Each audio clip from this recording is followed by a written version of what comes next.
Welcome to a new episode in which I will begin with the refurbishment of the braking system for this Volkswagen Polo. It's a Bendix system, by the way, no ABS. So initially I wanted to replace discs and brake pads. Simple. But look what's going on in the background. Everything that has rubbers in it is cracked. So it's calling for a refreshment, right? But how did this all happen? Well, I grabbed the car from the junkyard and coming back I realized there's no braking power. I quickly figured out that there was a leak coming from the master cylinder, hence forcing me to increase the scope of this little but not so little project. And now I need to not only refurbish the braking system but also the master cylinder. I need to take a look at the reservoir because it's leaking. I need to replace or purge the system, and probably I will end up taking a look at the rear distributor and also the rear brake drums. Maybe I just said too much? Well, I had to create some room for maneuvering, so the water reservoir I needed to put aside. Yes, like that. Hence, it gave me a bit more confidence to deal with this brake fluid reservoir. I placed some Nike too low because, it's braking fluid, very corrosive. And as you can see, it also acts as a paint stripper. So the brake booster is actually a little bit damaged there. But luckily those napkins capture most of the brake fluid. Moving a little bit further, how did I remove this braking fluid? Well, it's just a shaft you need to push to one side, remove one of the tabs, and then the other one to the other side. But enough of talking. I think it's time to go for some FPV video, right? No, it's an 11. Okay. 1, 2. The adjustable spanner, the risk of overriding the notches, the edges of the nut is so high that I prefer to do all of this with a pretty fine size. I think it's the best way, but be my guest. Okay. So far, easy to remove. I dare to say there was someone dealing with this a while ago. Let me do with the other hand.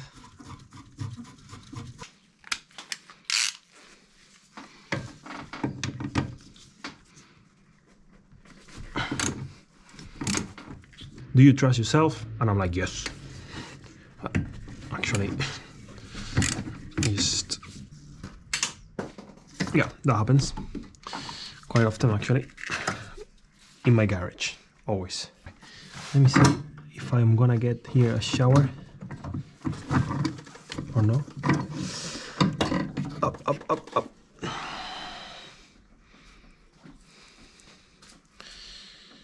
Well, oh, wait, not yet, buddy, not yet. Now let the shower begin, buddy, if you like. Yes, there you go. Spit it. Need to be careful because I don't know what I have. No. 1, 2, and 2. I would like to check what I have in that box there, because honestly I don't remember. Yes. There you go. You press the pedal and there is some wear here, but I don't think it's major. Oh, I don't want that much. I don't want that much, please. Wait. Okay, now if I can do the job without heat. Oh, okay. This one. The screw is not bad at all. Yes. We have two sizes. Big one from the top, small one from the bottom. And these screws are fairly new. I'm impressed. Super impressed. Now,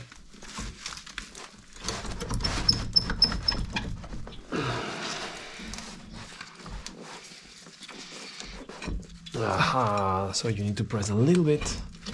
It should be done. There you go. We have one brake caliper. It's not bad, it's not bad at all.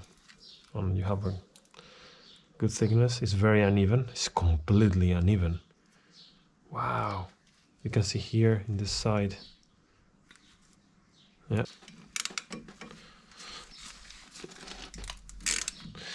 Nah. It's a normal screw. There you go. Whoa. Look at this plate. Oh man. Wow. Luckily I bought new ones. Okay, this is one side and the other side. You can tell there was something going on. Well, at least this is under my impression. Yeah. It's not bad at all, but the car is not really braking properly. You don't feel any resistance. It's really good. Then there is no plate. No. This is not a good idea. I'm telling you already. It's gonna be gone in no time.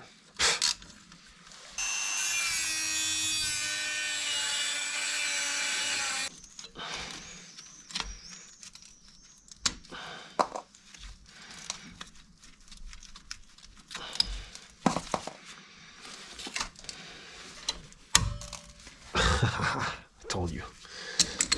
Look at that. This works.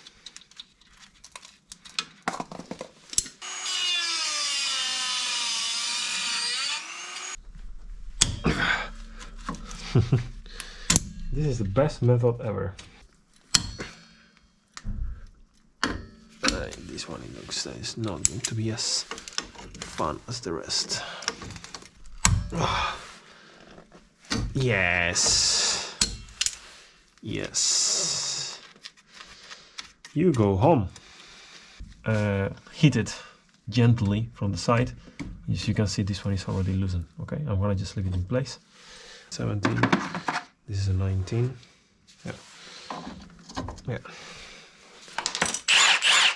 Oof. This is going to be fun.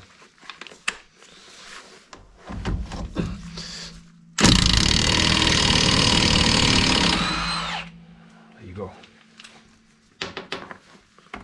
Out in no time. Good. Okay.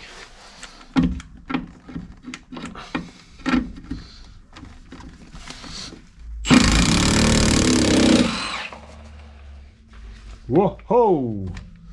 You saw it, right? Whoa! Look at that. Nice. And this one.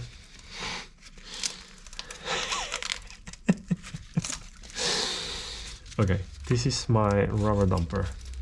It's brittle. I could compare it to, oh my god, it's cheap glasses. But this one is okay. It's a bit torn, but that's it. I think I'm gonna reuse it. What do you think? Yes, it is a 16, and we have a good angle. I don't know if this will allow me. This one, yeah, this should be. Oh, lucky me! Haha. Broken. You can see how the rubber is gone here, and there is no resistance whatsoever here. It's just very easy to move. Well, good time for a change. Here I removed the bolt, but this one is not coming out. So I thought of removing these three, because there's one here, two, and then the other one is right here. And let's see what happens. Oh, come on. Just get out. Is this one too? Yeah, it's this one. Okay. My loyal fella.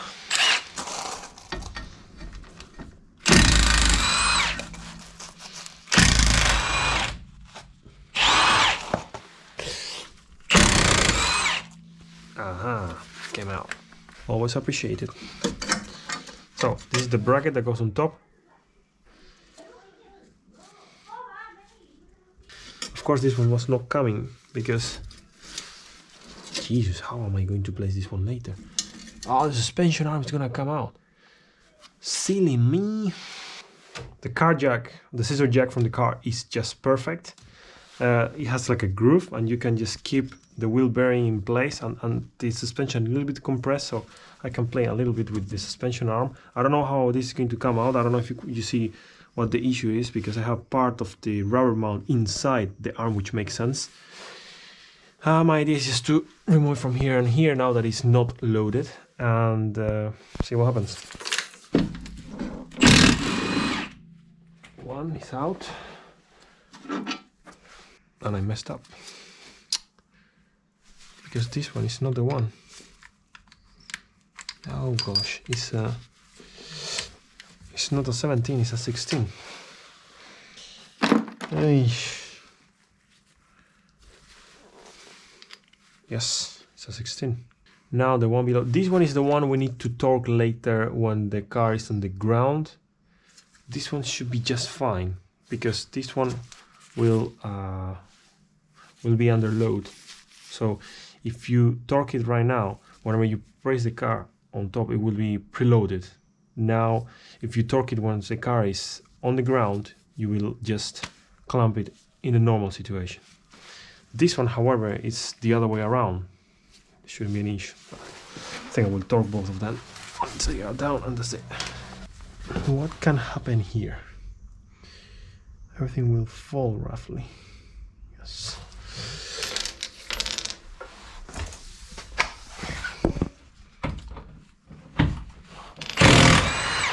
There we go. Screws are actually nice. So, two types of screws. The small one goes here, or the big one here. Haha. You see, this one came out. No, it's not. I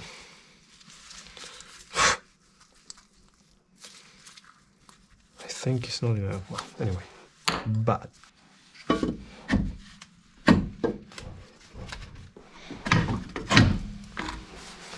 There you go. The arm is out with these bushings. This one is not good, we already know. It's all torsioned. Whoa, big cuts here. Pinpoint this one. There you go. Maybe I can do this. Ah, it works. You see?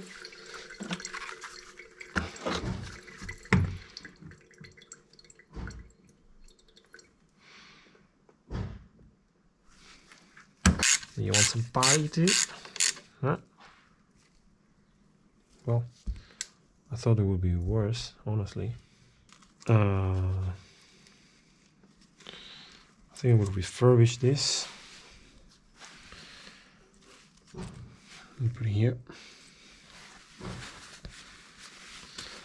Well, that's all here. Yeah, this guy here, I'm going to take everything out. Everything.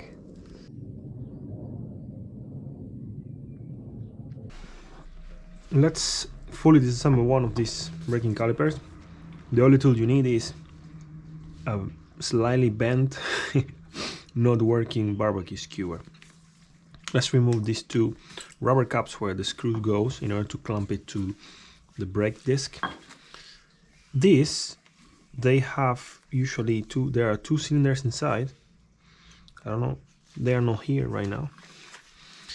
They are missing here. Good to know. But then this steel cylinder, I can show you one. Yeah, I already did one. This one, the inside usually is filled with lubricant. The outside, it already has a dry lubricant, which is a bushing made of probably nylon. So you need to remove that bushing.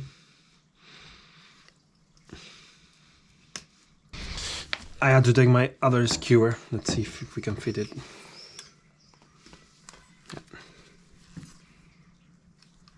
Oh, maybe I can just bring it out this way.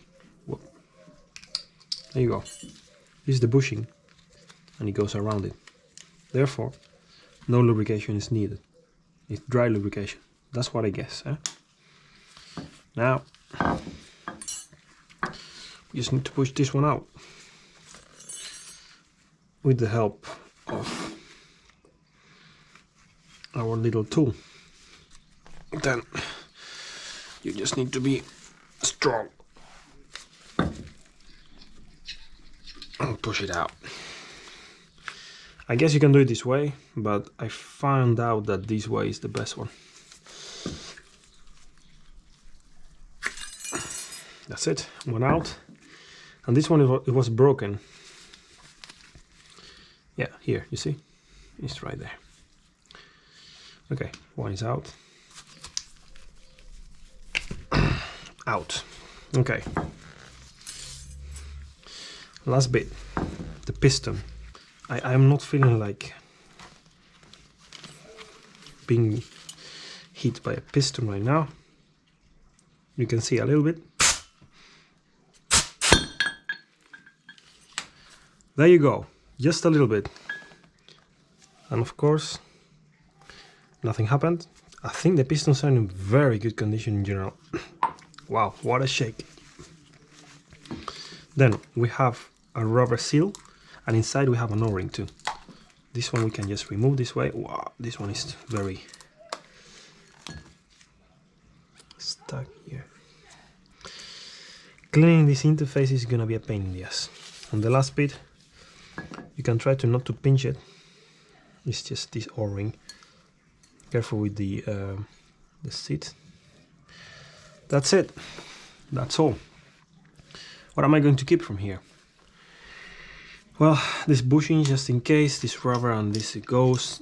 The pistons, I think I can at least refresh them to see if they are going to work. And these rings, don't trash them because I am planning to refurbish this.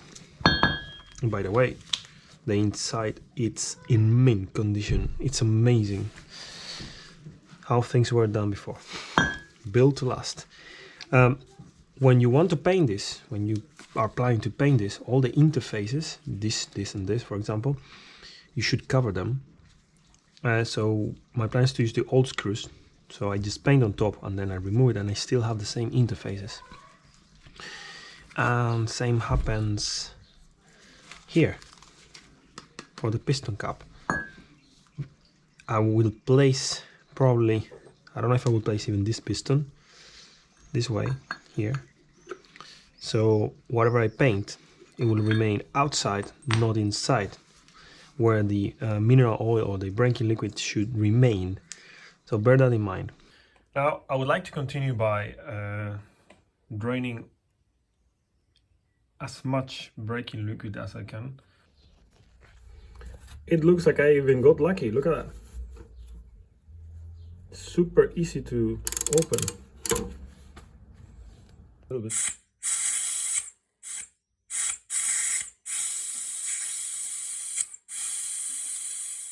And it is with this very last shot that I would like to conclude what I considered most of the disassembly of the braking system. So, what's next? Well, I'll be cleaning some parts, I will be buying wrong components, and why not, last but not least, some drama. Jesus, what a pain. Anyway, thank you very much if you made it until here. Please don't forget to like and subscribe, as this will help me to finish unfinished projects, and see you in the next one.